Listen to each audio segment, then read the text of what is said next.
Affari istituzionali del Consiglio regionale. Lo ha deciso la conferenza dei capigruppo. Angelo Pangrazio. C'è chi spinge sull'acceleratore e c'è chi frena.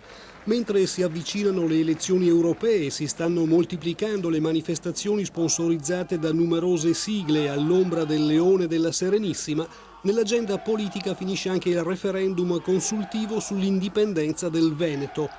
La proposta di legge approderà in Commissione Affari Istituzionali del Consiglio regionale martedì 1° aprile. Lo ha deciso la conferenza dei capigruppo di Palazzo Ferrofini. La proposta di legge per indire il referendum, primo firmatario Stefano Valdegamberi, sarà discussa insieme a quella avanzata dal centrodestra sull'autodeterminazione dei veneti. Uno parla di indipendenza, l'altro parla di autonomie.